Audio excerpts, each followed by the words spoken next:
20s, I thought I didn't really have to worry about love, that it would just happen for me. I would meet someone and just start hitting all those adult landmarks. Love, relationship, wedding, house, kids, couples counseling. But when I met Adam, I was 34 years old and at the end of a long, long dry spell. At the time, I was living in the last cheap English basement apartment in Mount Pleasant. I had just discovered online dating and I was so relieved. I felt like the internet was the boyfriend catalog that I had been waiting for. And I was gonna try on every last make and model until I found one that fit. I was going on 2 or 3 first dates a week. I had a dedicated first date outfit, dress, leggings, boots, scarf, and a dedicated first date spot, the Tonic on Mount Pleasant Street. So I was right by my house. Thank you, yeah. So if things were really great, we were right by my house. But if things were really terrible, at least I was right by my house. But Adam, overachiever that he was, actually planned our first date, and it lasted 8 hours, which is a crazy long time, especially when you consider that he was wearing a Cosby sweater and had a comb over. We had just left the Phillips collection. And gone to Kramer Books to have a drink, and I was still trying to figure out if I liked him, let alone whether or not he liked me, when out of nowhere, he reached across the table and took my hand, and all of a sudden, I felt like I was holding onto a live electrical wire.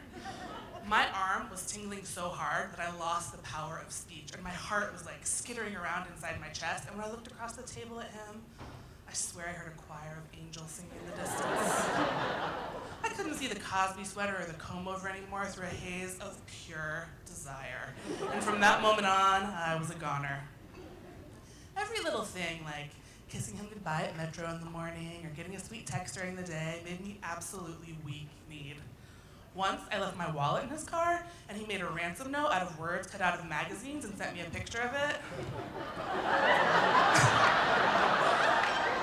I thought it was the cutest thing that had ever happened in human history.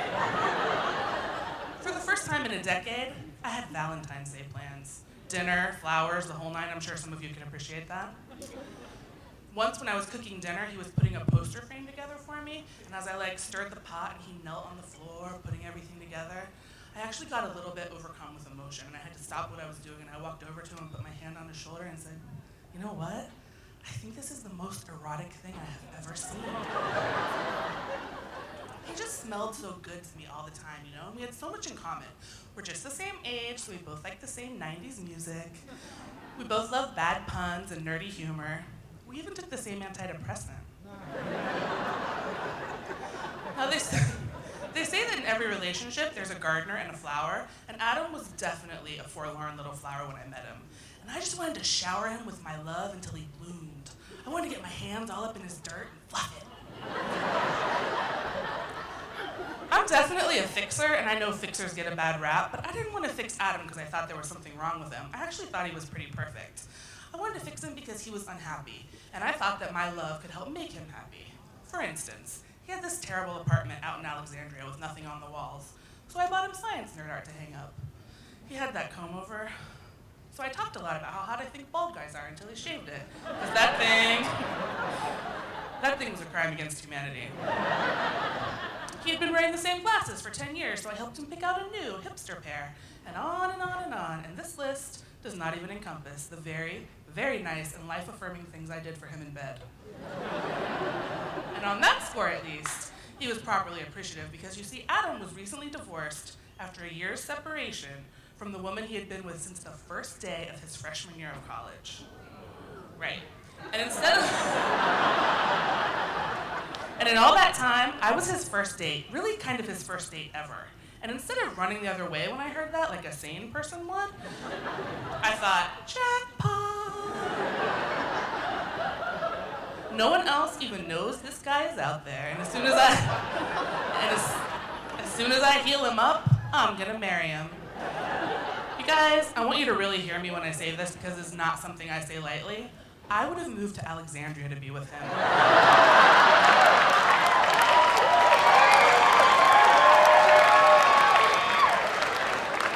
And I don't even mean Old Town, I mean like Kingstown, outside the Beltway.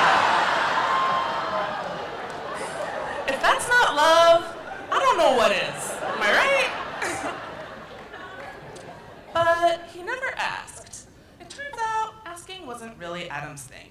Take, for example, the time that I spent months and months helping him study for the bar, every night and every weekend.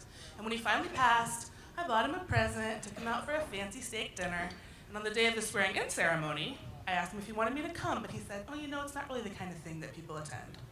Fair enough. A week later, we're having one of our regular conversations about reasons Adam feels sad, and he said, well, it really hurt my feelings that my sister didn't come to my swearing-in ceremony for the bar. I mean, my parents came and that was nice, but she really should have come too. And I was fucking enraged. Are you kidding me? Did you really forget that you lied to me about this last week as I was pinning the monogram gold tie pin I bought you onto your ungrateful ass? Seriously? But I stuffed that rage down. Indeed, I comforted him. Because gardeners do not scream at their flowers. They just add a little more water and fluff the dirt a little more and wait for those blooms to come. I thought that these little tests were just bumps in the road, and if I could be patient and accepting enough, I could pass the test and win the prize. I thought that if I could love him enough, he would eventually see what was so obvious to me, which is that we belong together. I thought that there was no way the universe would make me wait this long for someone who was smart and sexy and weird in all the same ways that I'm weird, and then not let me keep him. But I knew I couldn't wait forever, and that it was up to me to make a bold move. I was gonna say the thing that needed to be said after nearly 2 years together. I had been saying it inside my head for so long, it had been bubbling up inside me for so many months that saying it out loud was a relief, like confessing your sins to a priest. I took his face between my hands and kissed him. Happy birthday, baby, I said. I love you. And he leaned his forehead against mine and kissed me back and said, aw, thank you. That night, I dreamt that I had a giant, anatomically correct heart tattooed on my chest, and that it was so big and red and glistening that I could not hide it no matter what I wore or what I did. And I woke up in tears. Now, as a creative person, I was a little bit disappointed that my subconscious was so very literal.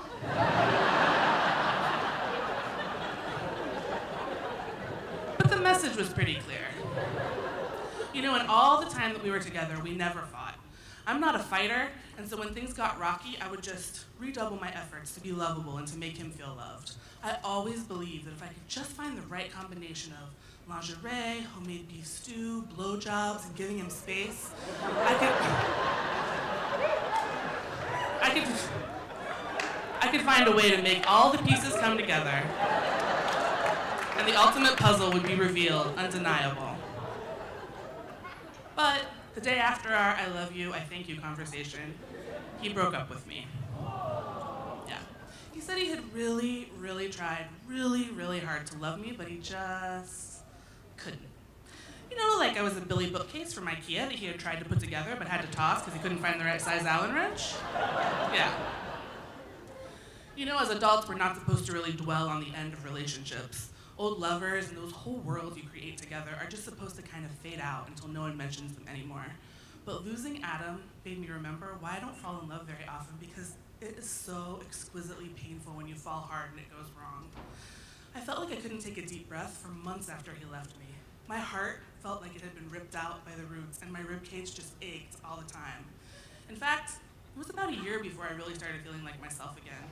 I had just started thinking about buying a house and leaving my beloved little apartment in Mount P, and maybe even going on a date again, when, out of the blue, one beautiful spring day, I get a notification from LinkedIn that I have a message from Adam. LinkedIn!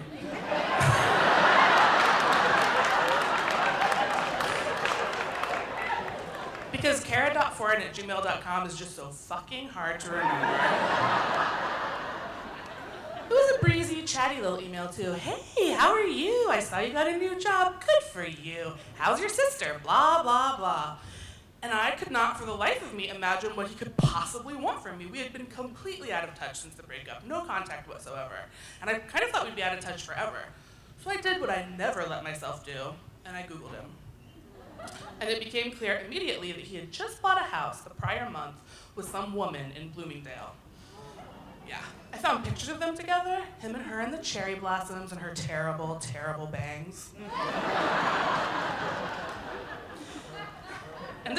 disturbing on a number of levels. Number one, when I met Adam, he could not have found Bloomingdale with a map and a fucking guide. I showed him this entire city. Number two, in his profile pic, he was wearing those glasses that I had picked out for him, and he has a beard now, and he looked really cute, and I did not really need to see that.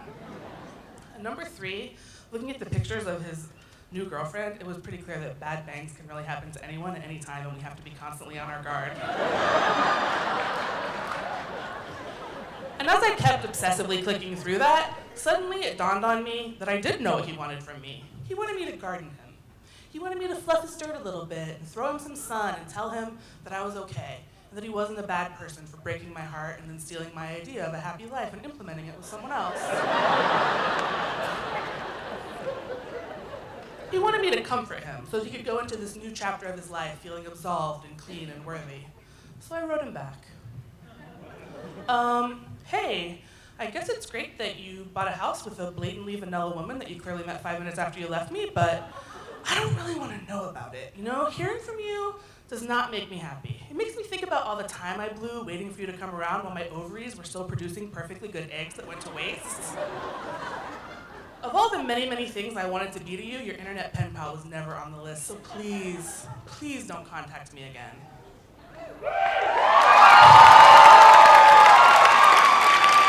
Thank you. And I haven't heard from him since.